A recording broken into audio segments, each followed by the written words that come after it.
रहीम अस्सलाम वालेकुम नाज़रीन, आप यूट्यूब चैनल देख रहे हैं। मैं इमरान खान हूँ। सबसे पहले तो पेट्रोलियम मसनूआत की कीमतें पाकिस्तान में एक मरतबा फिर बढ़ा दी गई हैं और 13 रुपये 14 रुपये पेट्रोल और डीज़ल के ऊपर कीमत बढ़ा दी हुकूमत ने।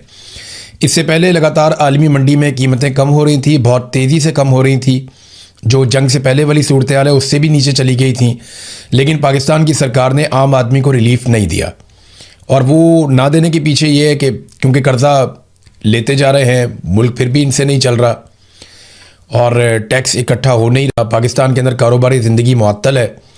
तो फिर अब एक ही रास्ता बचता है कि बिजली के ऊपर ज़्यादा से ज़्यादा पैसे इकट्ठे किए जाएं, पेट्रोल के ऊपर, गैस के ऊपर। तो इन चीज़ों पे कौम का खून निचोड़ा जाए और वही किया जा रहा है। तो एक मरतबा फिर कीमत बढ़ा दी गई है। आलमी मंडी में ज़रा सी कीमत बढ़ जाए ना तो पाकिस्तान में उसके असरात पहुँचते हैं 15 से 20 मिनट में, लेकिन आलमी मंडी में कीमत बहुत गिर भी जाए तो पाकिस्तान में उसके असरात पहुँचते पहुँचते कई महीने लग जाते हैं। और वजह सिर्फ यही है कि अवाम की जेबें काटनी है। एक दफ़ा फिर इन्होंने अवाम की जेबें काटी हैं। जब इमरान खान साहब की हुकूमत थी तो तब यही शहबाज शरीफ सुबह शाम पेट्रोल सस्ते करने के मुतालबात करते थे और वो ये कहते थे कि अगर और सस्ता कर दें तो कोई फ़र्क नहीं पड़ता, और सस्ता कर दें तो कोई फ़र्क नहीं पड़ता। तो इमरान खान साहब 150 रुपये लीटर बेच रहे थे जब आलमी मंडी में $100 फ़ी बैरल से ज़्यादा था। और इस वक्त तो बहुत सस्ता है आलमी मंडी में पेट्रोल उस दौर की निस्बत, लेकिन आज ये 150 रुपये का नहीं बेच रहे, 100 रुपये का भी नहीं बेच रहे, बल्कि ये 325 रुपये का पेट्रोल बेचते हैं। ये तो 450 तक, 500 रुपये के आसपास तक ले गए थे। वो तो इन्हें थोड़ा सा एहसास हो गया या थोड़ा सा इनको तरस आ गया कौम के ऊपर, वरना ये 500 रुपये का भी लीटर बेचे तो कौम ने क्या कर लेना है। पाकिस्तानी इन मामलात पे नहीं खड़े होते। फ़र्ज़ करें इंडिया में, बांग्लादेश में या किसी भी ऐसे मुल्क में जहाँ की आवाम को, हुक्मरानों को अकाउंटेबल करने की आदत है, वहाँ पे आप इस किस्म की अगर इनसेन कीमतें बढ़ाएं तो वो लोग अपनी हुकूमत के साथ क्या करेंगे आप उसका अंदाज़ा कर सकते हैं। नाज़रीन, ब्लू पासपोर्ट वाला एक मामला पाकिस्तान में चल रहा था, उस पर एक चीज़ मैं आपके सामने रखना चाहूँगा। खबरें मेरे पास बहुत सारी हैं, मैंने आपके साथ शेयर करनी है, लेकिन क्योंकि ब्लू पासपोर्ट का मामला छिड़ गया है कि रेड पासपोर्ट, ब्लू पासपोर्ट, ये पाकिस्तान में ना अलग अलग कैटेगरीज़ के पासपोर्ट हैं। सबसे पहले तो हमारा ग्रीन पासपोर्ट है जो हम सब के पास होता है और ये हर आम पाकिस्तानी के पास होता है। इसके बाद पार्लियामेंटेरियंस को, बड़े लोगों को, ताकतवर लोगों को ब्लू पासपोर्ट्स दिए जाते हैं, उनकी फैमिलियों को भी। फिर एक ऑफिशियल पासपोर्ट होता है, वो भी जारी किया जाता है। फिर एक रेड पासपोर्ट भी होता है जो और ज़्यादा ताकतवर होता है। तो अब देखें इस वक्त पाकिस्तान में सूरत हाल क्या है। पाकिस्तान में इस वक्त 57,000 ब्लू पासपोर्ट हैं और 1,300 रेड पासपोर्ट हैं। 57,000 ब्लू पासपोर्ट का क्या मतलब है? ये शफी जान ने ये डाटा पेश किया। यानी अगर पार्लियामेंटेरियंस को आप देखें या सियासतदानों को आप देखें तो वो तो 1,000 बनते हैं, बस ज़्यादा से ज़्यादा 1,000 लोगों के पास 1,000 पासपोर्ट ही हो सकता है। चले 1,000 उनके घर वाले आप मिला लें तो 2,000 पासपोर्ट हो जाएंगे। चलो थोड़े और डाल रहे 3,000 हो जाएंगे। लेकिन ये 57,000 पासपोर्ट, ये 50,000 से ज़ायद पासपोर्ट किन लोगों को दिए गए हैं, इसके ऊपर एक डाटा ज़रूर जारी करना चाहिए ताकि पता चले कि पाकिस्तान में वो कौन से ऐसे हीरे हैं, कौन से ऐसे नौरतन टाइप के लोग हैं जिन्हें ये 57,000 ब्लू पासपोर्ट दिए गए। और इसके अलावा 1,300 लोग ऐसे हैं जिन्हें रेड पासपोर्ट दिए गए। ज़रा उनके भी नाम सामने आने चाहिए शुरफा के। या सारा कीचड़ हमेशा सियासतदानों पे ही उछालना है, चाहे वो नवाज शरीफ है, इमरान खान है या जरदारी है या कोई और सियासतदान है। सियासतदान को गंदा करना बहुत आसान होता है। कभी कोई पूछे ना कि जर्नैलों के पास कौन से पासपोर्ट हैं, कभी कोई पूछे कि बाकियों के पास कौन से पासपोर्ट है, ब्यूरोक्रेसी के पास कौन से पासपोर्ट हैं, और पाकिस्तान की जो अशराफिया है या एस्टेब्लिशमेंट है वो कौन से पासपोर्ट इस्तेमाल करती है।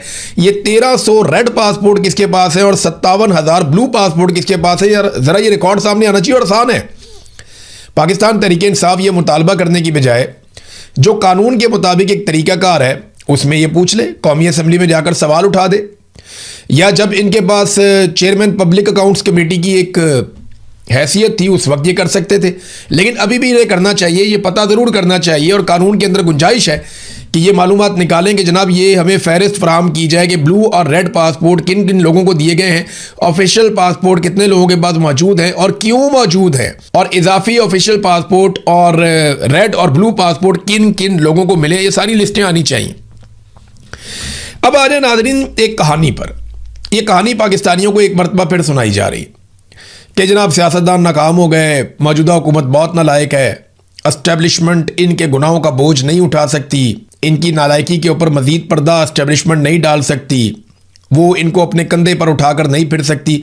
ये कहानी मार्केट में लॉन्च हो रही है, बार बार हो रही, और तासुर ऐसा दिया जा रहा है, सोहेल वड़ाई साहब हों या बाकी लोग हों, वो अब ये लिखना शुरू हो गए हैं कि ये हुकूमत घर जाने वाली है, और वजह यह है कि एस्टेब्लिशमेंट इनकी नालायकी से तंग आ गई है। देखें, कोई भी हुकूमत नालायक नहीं होती, हर हुकूमत की अपनी पॉलिसी होती है। नालायक पाकिस्तान की मिलिट्री एस्टेब्लिशमेंट है। आज तक हुकूमत पाकिस्तान में आई किसकी है? ये बेइख्तियार लोग बेचारे, इनसे आप क्या पूछेंगे? शहबाज शरीफ से, राणा सनाउल्लाह से, ये जरदारी से, बिलावल से आप क्या सवाल करेंगे? उनके पास, बेचारों के पास टके का इख्तियार नहीं है। इख्तियार तो सेक्टर कमांडर्स के पास है या जर्नलों के पास है। तो जिनके पास इख्तियार है वो जवाब देना। हर थोड़े अरसे के बाद एक हुकूमत को तब्दील कर देते हैं कि जनाब ये हुकूमत पसंद नहीं आई, हम इसका बोझ नहीं उठा सकते। कौम ने आपका बोझ उठाया हुआ है, 70 साल से ज़्यादा हो गए हैं। इतनी मरतबा हुकूमतें तब्दील की हैं, कुछ पाकिस्तान का फ़ायदा नहीं हुआ। एक मरतबा पाकिस्तान में मौजूदा निज़ाम को तब्दील करें और इसमें से मिलिट्री एस्टेब्लिशमेंट को निकाल कर बाहर खड़ा कर दें और उन्हें कहें जी आप अपने आईनी जिम्मेदारियों तक महदूद हो जाएं। आप मिलिट्री एस्टेब्लिशमेंट को, जर्नैलों को उनके आईनी किरदार के अंदर ले जाएं, तो आप यकीन करें 10 से 20 साल में पाकिस्तान के हालात बदलना शुरू हो जाएंगे। पाकिस्तान को जितना नुकसान पहुंचा दिया गया है, अभी तो ट्रैक पे चढ़ने में हमें 10-15 साल 20 साल लग जाएंगे। तो पाकिस्तान में जमहूरियत को पनपने दें और सियासतदानों को सियासी फैसले करने दें। अब ये भी आपको जो कहानी सुनाई जा रही है ना कि 2.5 साल गुजर गए हैं, एस्टेब्लिशमेंट बोझ नहीं उठा सकती, कहानी है। इन्होंने अगले 2.5 साल भी ये कहानियां सुनाते सुनाते आपको गुजार देने और दोबारा इलेक्शन करवा कर एक मरतबा फिर कठपुतलियां लाकर आपके ऊपर मुसल्लत कर देनी है। देखें ना, अगर इनकी नीयत ठीक होती या इन्हें लगता कि ये बोझ मजीद नहीं उठा सकते, तो जो गिलगित बल्तिस्तान में गंद मारा वो ये मारते, या जो गंद अब ये कश्मीर में मारने जा रहे हैं वो गंद ये मारते। अगर इनको ज़रा सा भी एहसास होता। एहसास की बात नहीं है, ये जब भी पाकिस्तान ने ठीक होना है, पाकिस्तान ने तभी ठीक होना है जब तमाम इदारे अपने अपने हुदूद के अंदर जाएंगे और जाकर काम करेंगे। अभी बहुत सारे टाउट्स हैं, कुछ सहाफ़ी हैं, कुछ दीगर लोग इकट्ठे करके बलूचिस्तान ले गए कि जी बलूचिस्तान में दूध और शहद की नहरें बह रही हैं, हालात बहुत अच्छे हैं, बड़े ज़हीन लोग हैं, कमाल लोग हैं, ज़बरदस्त हो गया, फ़ौज बहुत अच्छा काम कर रही है। और वहाँ पे जबरी तौर पे लोगों को गुमशुदा किया जा रहा है। सड़कों पे नाके लगाए हुए हैं मुसल्लह अफराद ने, पहाड़ों के ऊपर लाशें फेंक के चले जाते हैं, वो उठाने वाला भी कोई नहीं है। लोग अपनी मदद आपके तहत ट्रक लेके जाते हैं, मजदूर लेकर जाते हैं, अपनी लाशें उठाकर लोग खुद लेकर आते हैं। लोगों की लाशें तक वापस लाकर नहीं देती सरकार। लापता अफराद का एक अलग दुख है वहाँ पर बलूचिस्तान में। बेशुमार ख़वातीन और हज़रात जो हैं उन्हें गिरफ्तार किया हुआ है और गैर कानूनी तौर पर गिरफ्तार किया, जेलों में पड़े हुए वो सड़ रहे हैं और उनके वसाइल पर कब्जा करके उन्हें पसमानदा बना दिया गया। आप ये देखें ना नाज़रीन, इस मुल्क में जो लोग आइन तोड़ते हैं उन्हें गार्ड ऑफ ऑनर मिलते हैं, और जो लोग आइन की हुक्मरानी की बात करते हैं वो जेलों के अंदर सड़ते हैं। और यही हमारी किस्मत आज तक रही है और इसी की वजह से हम आगे नहीं बढ़ पाए। ये जो अकबर शेरानी की कहानी मैंने आपको सुनाई थी, एक शहीद की, उसकी जेब से ना एक रुक्का भी मिला और वो उसके घर वालों ने, उसके दोस्तों ने पब्लिक कर दिया। इस रुक्के को अगर आप देखें ना तो उसके ऊपर लिखा हुआ है मैंने किसका कितना उधार देना है, और ये उसने उस वक्त लिखा जब उसे पता चल गया कि अब गोलियां ख़त्म हो गई और मैं मारा जाऊंगा। तो उसने फटाफट एक कागज़ के ऊपर लिखा कि मैंने फ़लाँ के इतने पैसे देने हैं, फ़लाँ के इतने पैसे देने हैं, फ़लाँ के इतने पैसे देने हैं। वो रुक्का उसने जेब में रखा और फिर वो शहीद हो गया। अब मुझे ये समझ नहीं आ रही कि जिसकी लाश को घर पहुंचाने के लिए सरकार ने एम्बुलेंस नहीं दी, और इसके खून का कर्जा कौन उतारेगा? ये खून आलूद कागज़ है। यानी इस कागज़ के ऊपर दो तरह के कर्जे हैं। एक कर्जा पाकिस्तानियों पे, पाकिस्तान के इदारों पे चढ़ गया कि एक पुलिस वाले का खून बह गया, वो भी इसलिए कि उसके बाद गोलियां ख़त्म हो गई थी, दहशतगर्दों के बाद ख़त्म नहीं हुई। और दूसरा कर्जा वो है जो उसने अपने रोज़मर्रा मामलात में लिया। तो एक के बाद एक दुख की कहानी, एक दास्तान है। मैं लोगों की बातें सुन रहा था, दिल दहला देने वाली बातें। वो इतने परेशान हैं और वहाँ पे पुलिस वाले काम करने से इनकार करते हैं। क्यों जनाब, हम कैसे काम करें? हमारे पास तो हथियार नहीं है, हमारी तो पीछे से मदद ही नहीं आती। अगर हम 200 लोगों से भी लड़ पड़े तो सरकार हार मान लेती है, पीछे कोई हथियार लेकर नहीं आता। पूरे पूरे शहरों पे आकर दहशतगर्द कब्जा कर लेते हैं और ये लोग कुछ कर नहीं सकते। पाकिस्तान तहरीक इंसाफ ने हमायत कर दी है उस धरने की जो इस वक्त बलूचिस्तान में दिए जा रहे हैं। उन्होंने कहा कश्मीर रावलाकोट की तरह बलूचिस्तान के अवाम को भी इन नाजायज़ हुक्मरानों और इनकी पॉलिसियों के खिलाफ सड़क पर निकलना पड़ेगा। कोयटा में जारी शोधा के धरनों में तमाम सियासी जमातों के कारकुनों और अवाम से लाखों की तादाद में शिरकत की अपील करते हैं। पाकिस्तान तहरीक इंसाफ के दाऊद शाह काकड़ ने भी यहाँ पे अपील कर दी है। तहरीक तहफ़्फ़ुज़ आईन पाकिस्तान ने एक एलामिया जारी किया है नाज़रीन, वो एलामिया पढ़ने से ताल्लुक़ रखता है और ये पाकिस्तान के अब मसाइल का हल इसी तरह है जो अपोजिशन बात कर रही है। हुकूमत को तो बात समझ ही नहीं आ रही, ना वो समझना चाहते हैं। नंबर एक, उन्होंने जो चीज़ें कही उनमें पहली चीज़ तो ये है कि बलूचिस्तान में अमन व अमान की मुसलसल बिगड़ती हुई सूरत हाल, पुलिस एहलकारों के कत्ल और अवाम के जानो माल के तहफ़्फ़ुज़ में नाकामी की जिम्मेदारी कबूल करते हुए बलूचिस्तान हुकूमत फौरी तौर पर इस्तीफ़ा दे। हमारा मौक़िफ़ है कि एक गैर मुंतखब हुकूमत अवाम के सियासी, इंतज़ामी और सिक्योरिटी मसाइल के हल की इखलाकी और अवामी हैसियत नहीं रखती और बलूचिस्तान के तमाम लापता अफराद को फिलफौर अदालतों के सामने पेश किया जाए, जबरी गुमशुदगियों का सिलसिला बंद किया जाए और डेथ स्क्वाड का मुकम्मल खात्मा यकीनी बनाया जाए। इसके बाद दूसरा, उन्होंने मुतालबा किया कि इमरान खान, बुशरा बीबी, डॉक्टर मारंग बलोच, डॉक्टर यास्मीन राशिद, एजाज अहमद चौधरी, उमर सरफराज चीमा, शाह महमूद कुरैशी, महमूद रशीद, हसान न्याजी, ईमान मज़ारी, अली वज़ीर समेत तमाम कैदियों, कारकुनान और ज़मीर के असीरान को फौरी तौर पर रिहा किया जाए। फिर एक और मुतालबा उन्होंने किया कि आज़ाद जम्मू और कश्मीर की मौजूदा सियासी और इंतज़ामी सूरत हाल आज़ादाना, मुनसिफाना और शफाफ इंतखाबात के इनेकाद के लिए साजगार नहीं है, लिहाजा तमाम मुतल्लिका फ़रीक़ैन के दरमियान बामानी मुज़ाकरात का आगाज़ करते हुए इंतखाबात को इल्तवा किया जाए ताकि अवाम के हकीकी मैंडेट का तहफ़्फ़ुज़ मुमकिन बनाया जा सके। अगला मुतालबा यह है कि तहरीक तहफ़्फ़ुज़ आईन पाकिस्तान मुतालबा करती है कि आज़ाद जम्मू और कश्मीर और बलूचिस्तान की तशवीशनाक सूरत हाल पर फौरी तौर पर घिसी पट्टी ही सही मगर पार्लियामेंट का मुश्तरका इजलास तलब किया जाए ताकि कौमी सतह पर इन संगीन मामलात पर संजीदा, जामे और मौसर बहस के जरिए आइनी और सियासी हल तलाश किया जा सके।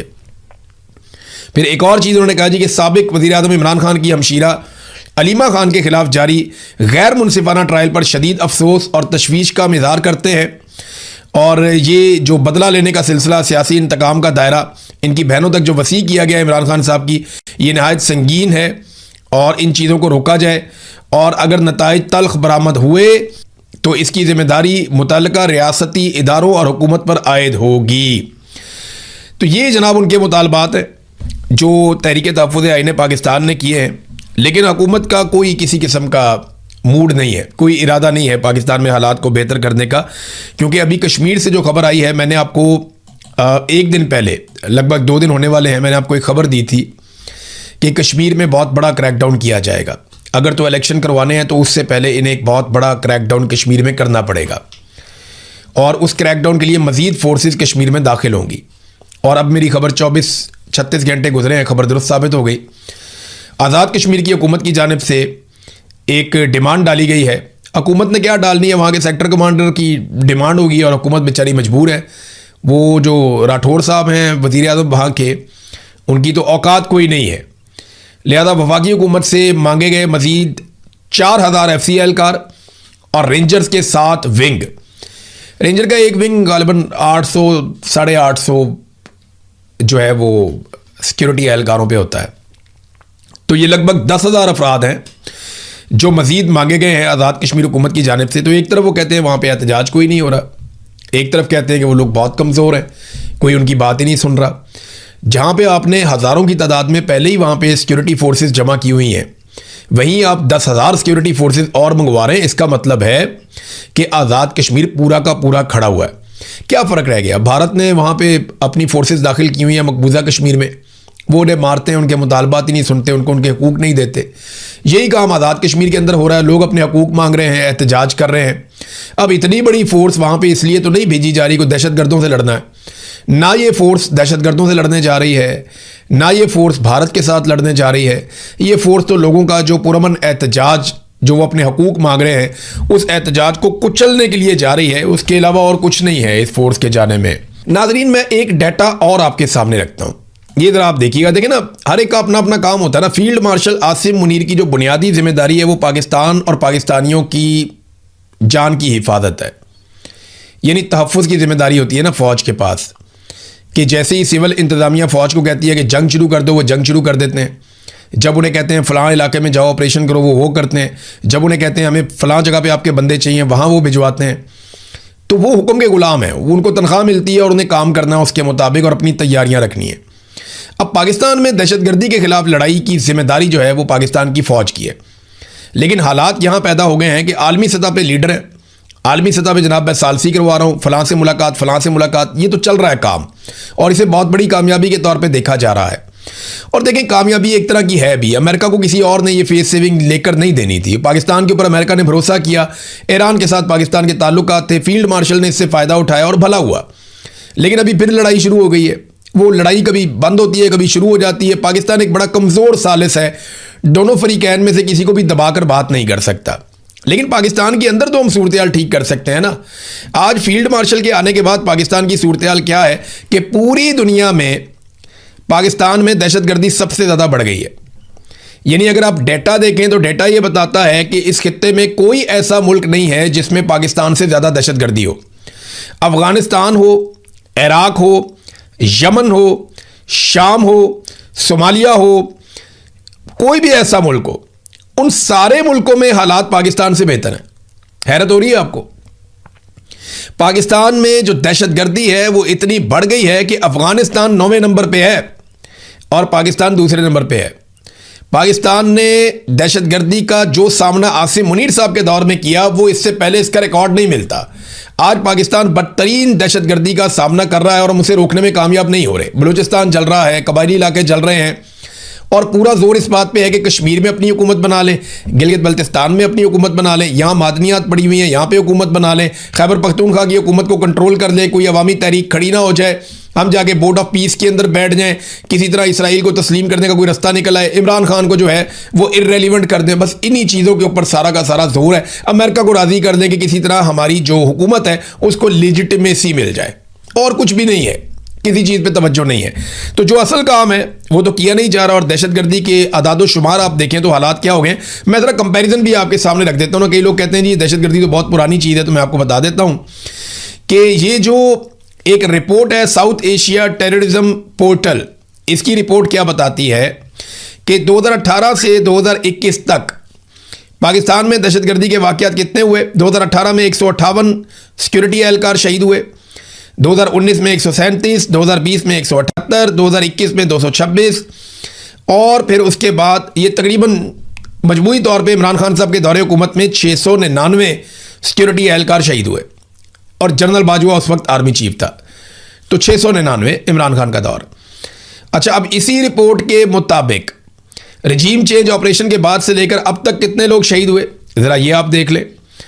सिक्योरिटी एहलकार जनाब जैसे ही इमरान खान साहब की हुकूमत गिराई गई 2022 में तो 380 सिक्योरिटी एहलकार शहीद, और फिर उसके बाद 2023 में 520, फिर 2024 में 754, फिर 2025 में 664, फिर अब जनाब इस वक्त 3 सालों के अंदर जो मजमूई तौर पे 2317 से 2320 तक की तादाद बनती है।